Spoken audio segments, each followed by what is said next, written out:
si vraiment, en fait, tu sais, on pose souvent la question pourquoi tu veux le faire, pour qui, enfin, c'est Mm. quoi ton why, tu vois, ton fameux why. Mm. En fait, la vraie question à se poser, c'est pour qui tu veux le faire, tu vois, parce que forcément, il y a bien, il y a bien, il y a bien, si t'es marié, par exemple, ça va être pour ta femme, pour tes enfants.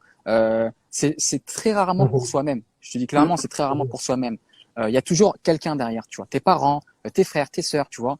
Euh, et donc en fait, moi, je dis, parce que c'est cette question qu'on me pose très souvent, mais je donne, genre, dans combien de temps je peux essayer d'en vivre. Moi, je leur donne je leur donne 6 mois. Et si tu te mets à fond, c'est-à-dire comme à fond, c'est quoi? C'est comme tu as dit, c'est matin au soir, c'est pas 1 heure tous les par semaine. Si tu te mets à fond pendant 6 mois et que t'as rien, faut se poser des questions, mais à fond. Mhm. Tu vois, si tu fais du e-commerce, mets-toi à fond pendant 6 mois. Si tu fais de l'infopreneuriat, mets-toi à fond pendant 6 mois. Amazon, pareil, agence digitale, etc., etc. Donc 6 mois, mets-toi à fond. Et normalement, t'as quelque chose. T'as Ouais. tellement d'outils, t'as tellement d'opportunités que t'es obligé d'avoir quelque chose. Si t'as rien, c'est pas fait pour toi, passe à Non, autre c'est chose. clair, c'est clair. Non, c'est clair, c'est clair. Et même en quelque sorte, des fois, moi, j'ai rencontré ces cas-là. Il y a des gens qui, justement, dans leur premier mois, en termes de temps passé, en termes d'investissement d'argent, ils sont pas encore rentables. Mais ils ont fait du chiffre. Ça signifie quoi? Ça signifie qu'ils doivent se dire en tête, mais attends, j'ai déjà un système, j'ai plus qu'à l'optimiser. Et c'est ça qu'on rencontre en fait de manière générale. Il faut juste se dire, je suis en train de construire mon bâtiment.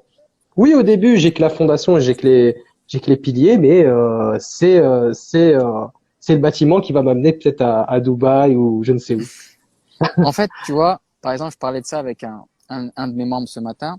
En fait, il faut bien faire la différence entre salarié et entrepreneur. Salarié, la courbe d'apprentissage, elle est très faible. C'est-à-dire que tu arrives, tu es en formation 2 semaines, tu fais le même taf toute ta vie.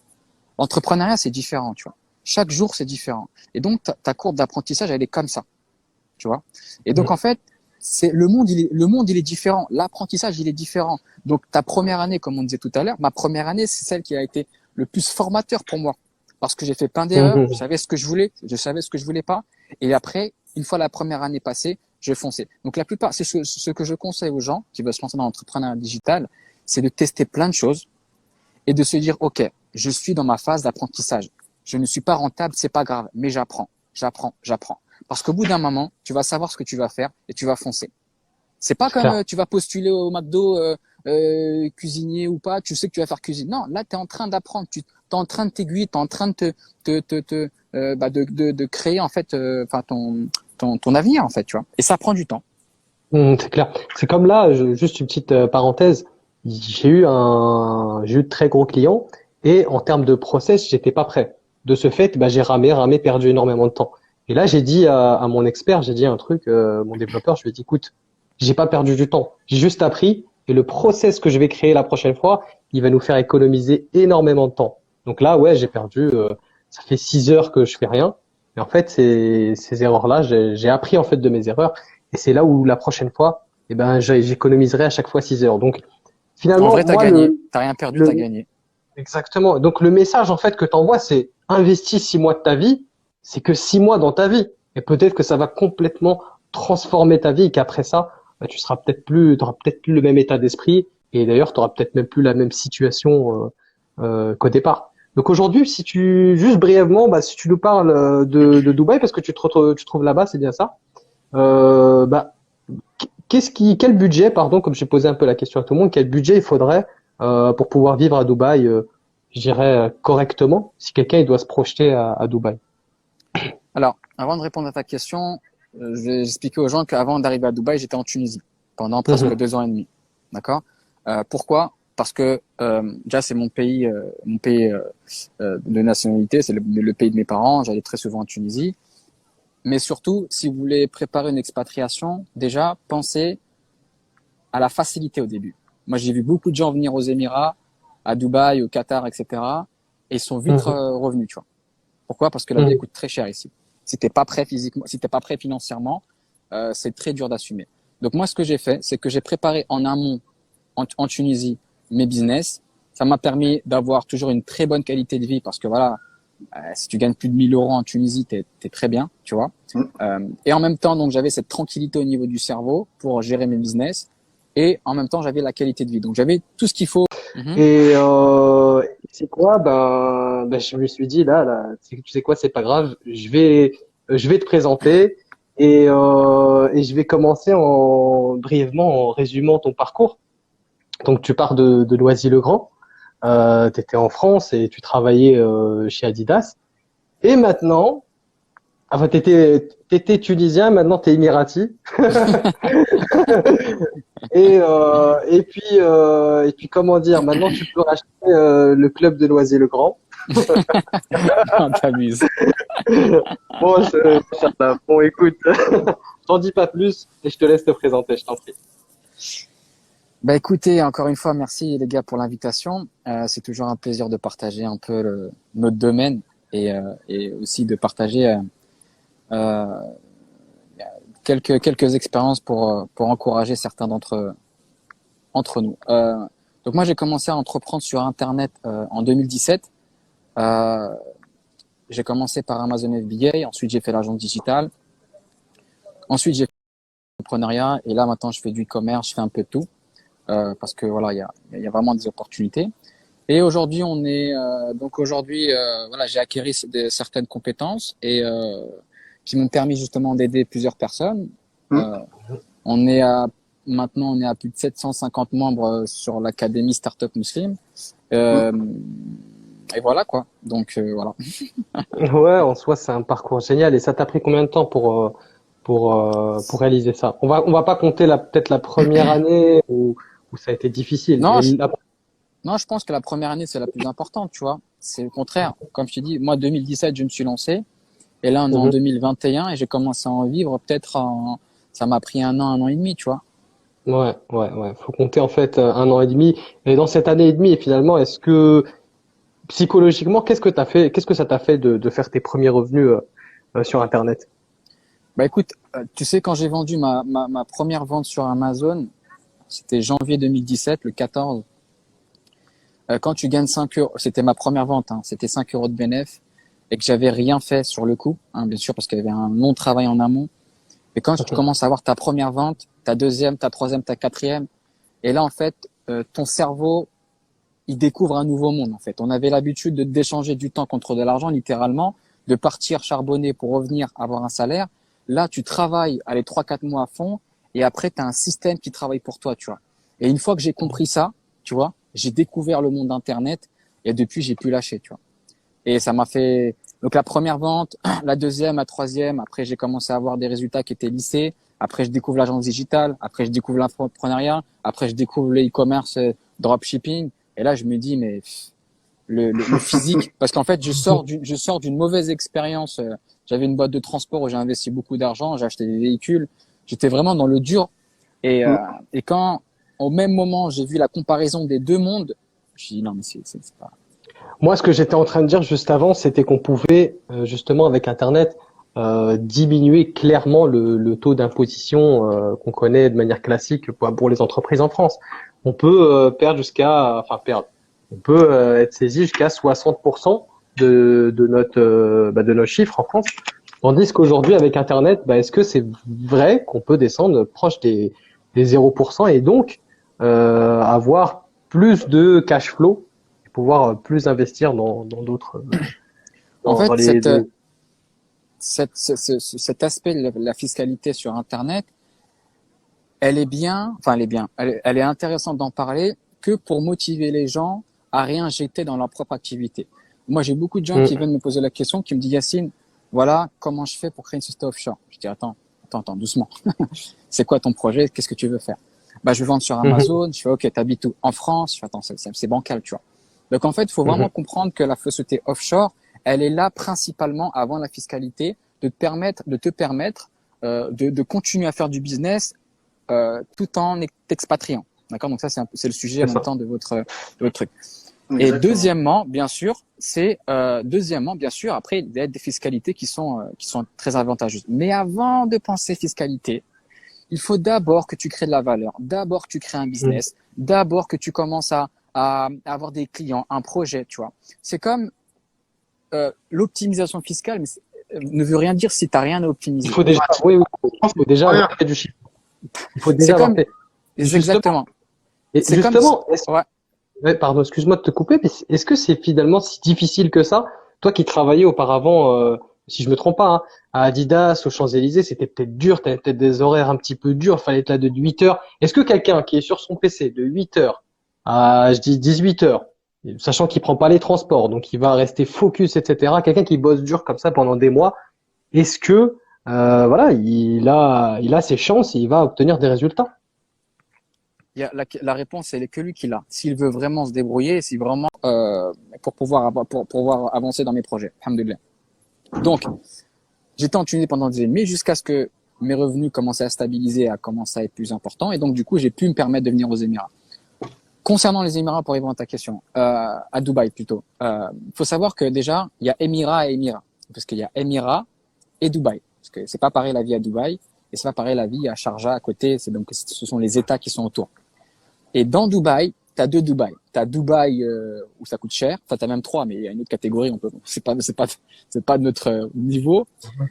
Et t'as Dubaï un peu excentré où tu t'es un peu plus reculé. T'es pas dans les endroits un peu cotés. Donc, pour répondre à ta question, ça dépend vraiment de plusieurs critères. Ça dépend de ta situation familiale. Ce qu'il faut savoir aussi, il y a deux choses qui coûtent cher. Donc, il y a le loyer et l'école des enfants. Donc ça, c'est vraiment. Donc, si t'as un enfant, deux enfants, trois enfants, ça change complètement, ça change complètement beaucoup de choses. Ouais, Donc, effectivement. si, voilà, si t'as plus de 2000 euros de revenus, on va dire en moyenne, tu peux espérer avoir une vie confortable ici aux Émirats. Ok? Moins de 2000 euros si t'as un pays d'origine africain ou même n'importe où, je te conseillerais d'aller en Tunisie, au Maroc, au Sénégal, au Mali. Ça sera beaucoup plus intéressant. Tu auras la vie à Dubaï, tu l'auras au bled, tu vois. Parce qu'en Tunisie, tu as des villas avec piscine pour 500 euros. Donc ici, je paye un loyer de 1200, 1300. C'est un appartement normal. Tu vois. Bon, il est bien, tu vois, il est bien situé. Mais voilà. D'accord. Donc ça veut dire que en fait ça se fait par étapes. C'est-à-dire que finalement c'est pas et d'ailleurs c'est comme tu le disais, hein, c'est à l'image de notre progression en fait. Au fur et à mesure du temps, on va évoluer, on va aller chercher un premier emplacement où justement on peut vivre avec moins de 2000 euros. C'est bien ça? Je vais pas de part, hein, 2000 euros. 2000 euros pour faire plus simple. Et là, on va aller chercher plutôt Maroc, puis, Algérie. Personnellement, comme je disais tout à l'heure, je connais pas. Effectivement, c'est vrai, en Tunisie particulièrement, euh, c'est vraiment pas cher. Et on a une qualité de vie semblable aux 2000 euros aux Émirats. Par la Carrément. suite, par la suite, pour 2000 euros, si on a un revenu stable, on peut aller aux Émirats. Moi, ce que je tiens aussi à dire, c'est que euh, moi, d'après moi, il faut pas que ce soit 2000 euros tout rond, parce qu'il y a besoin d'un budget pour réinvestir dans la société. Et ça, c'est, je pense, très très important. Donc, ça veut dire, De toute façon, bon, plus t'en as, mieux c'est. Hein. C'est pas, voilà, faut pas que tu sois limité pas être pour 2000. limité. En fait. Voilà, exactement. Ouais. Exactement. Et c'est très important en fait d'avoir ce, comme tu as dit auparavant, ce système. Mais aujourd'hui, est-ce que ton système, comme tu as dit, une fois que tu sais le faire, voilà, une fois que tu sais le faire, tu vas reproduire la même chose, ou est-ce que tu vas chercher à innover? C'est ma dernière question. Tu sais, peu importe ce que tu fais sur Internet, c'est les mêmes bases. Trafic, Mhm. produit, conversion, et tu améliores, tu vois. Une Mhm. fois que tu es en plein dedans, une fois que tu es dans le business, que tu comprends les différents éléments, avant de, pour pouvoir innover, faut vraiment que tu aies fait le tour, tu vois. Faut vraiment que t'as le plafond, tu vois. C'est comme des membres du programme, ils me demandent, je vais vendre dans le monde entier. Je fais, commence par maîtriser la France déjà, ton marché Mhm. français, d'accord, c'est ton marché. Et après, t'attaques l'Italie, t'attaques l'Espagne, etc., etc. Donc moi, Mhm. pareil, j'essaie de faire le maximum ce que je dois faire, parce que la liste, elle est longue encore, tu vois. Là, on est à 750 membres, tu vois. Par exemple, sur l'activité de Startup Muslim, qui reste ma principale activité, euh, j'ai beaucoup de taf encore, tu vois. J'ai beaucoup de Mhm. taf. Je sais que les clients potentiels, ils sont quasiment illimités, tu vois. Donc, mais dans le marketing, j'innove, tu vois. Dans le marketing, j'innove. Je fais des trucs, tu vois. Par exemple, avant, enfin, c'est juste une petite anecdote, mais enfin, anecdote. Euh, mon produit Amazon, comment il s'est vendu en janvier 2017, il s'est vendu. Je vendais un produit de pâtisserie et donc ce que j'ai fait, c'est qu'on a contacté des influenceuses dans la pâtisserie et on leur a donné un produit et ils ont fait de la publicité. Pour moi, c'était normal à la base, au début, tu vois. Il n'y avait pas encore ce terme de marketing d'influence, tu vois. Pour moi, voilà, il y a des personnes qui ont ils ont un Instagram, ils sont sur les réseaux sociaux sur une thématique. Je leur donne un truc, ils me font de la pub et c'est fini, tu vois. Donc ça, c'était en 2017. Il y avait même pas encore de vidéos sur le marketing d'influence, etc. C'est comme ça aussi que j'ai développé mon activité d'agence digitale, comme tu peux le savoir, etc. Pareil, j'ai travaillé aussi avec des micro-influenceuses qui m'ont permis de croître et d'avoir mes premiers produits, mes premières ventes. Donc, ouais, tu innoves, tu es obligé d'innover, mais tu innoves avec ce qui existe déjà, tu vois. Tu vas pas sortir un truc de ta tête, tu vas dire non, on n'a pas que ça à faire, tu vois. Il y a des trucs qui fonctionnent. Comme tout à l'heure, je suis arrivé un peu vers la fin, mais on parle souvent des réseaux sociaux, comme quoi les réseaux sociaux c'est une puissance.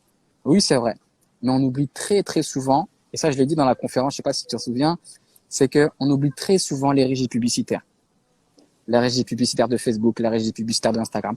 On se concentre trop sur le marketing organique, alors que le payant, ça n'a rien à voir, tu vois. C'est comme si en fait tu gères pas. On doit pas gérer un business en ligne comme une épicerie. C'est ce que j'ai dit à la conférence, tu vois. Tu gères un business en ligne avec les outils que tu as devant toi. Et qu'est-ce que tu as comme outil? Tu as Google Ads, tu as Facebook Ads, tu as Snapchat Ads, tu as TikTok Ads. Et ça, en fait, en termes de levier, c'est tellement puissant que ça sera c'est très dommage de pas utiliser. Bien sûr que l'organique, c'est important, tu vois. Je néglige pas. Mais si tu veux avoir des résultats réguliers, moi, j'ai commencé à avoir des résultats réguliers une fois que j'ai compris, une fois que j'ai investi une certaine somme dans des régies publicitaires. Après, voilà, je m'étale un peu trop, mais voilà. T'as totalement raison, t'as totalement raison. Moi-même, tu vois, j'ai recruté un expert et il est expert justement aussi dans ce domaine, dans tout ce qui est SIA.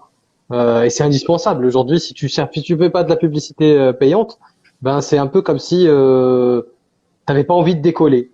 T'as fait la fusée, mais t'as pas envie de décoller. T'as juste envie de la montrer. C'est vrai que tu vas avoir une certaine visibilité, mais c'est pas pareil. Aujourd'hui, en fait, moi, pour résumer, comment je le résume, la publicité payante, c'est comme un vendeur porte-à-porte, mais sauf que lui, il sait à quelle porte toquer. Lui, il connaît tout le monde, en fait. Donc, j'ai juste à lui dire, tu peux me trouver quelqu'un, voilà, il va aimer mon produit, regarde, ils sont comme ci, comme ça, comme ça. Je vais affiner, bien sûr, ma description. Et lui, ce vendeur porte-à-porte, c'est un professionnel.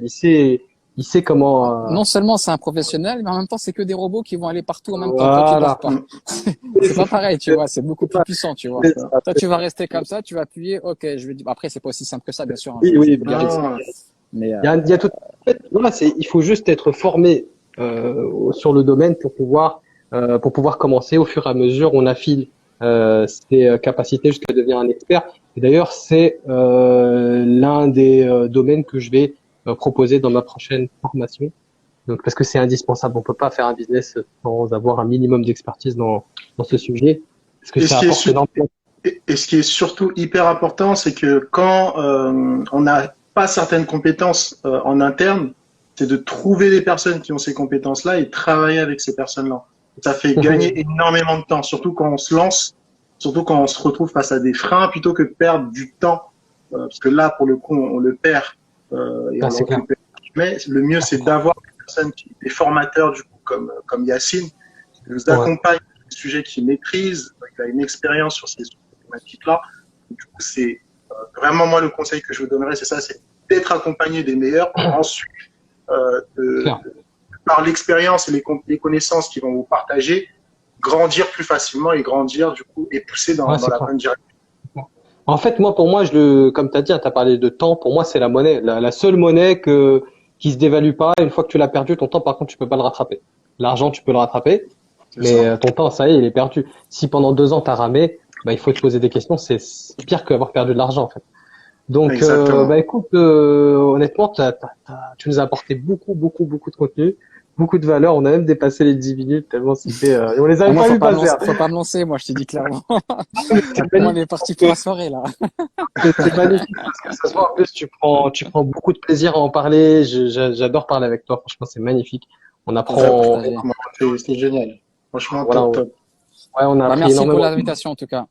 Et pour ceux du coup qui souhaiteraient en savoir plus, on va partager la vidéo du coup avec l'extrait de Yacine sur YouTube et sur Instagram, et on va partager ça un petit peu partout. Pour que si vous avez des questions à lui poser, on vous renverra directement du coup vers lui. Merci beaucoup à venir Yacine du coup. Allez, à bientôt. Merci beaucoup. À bientôt. Salut.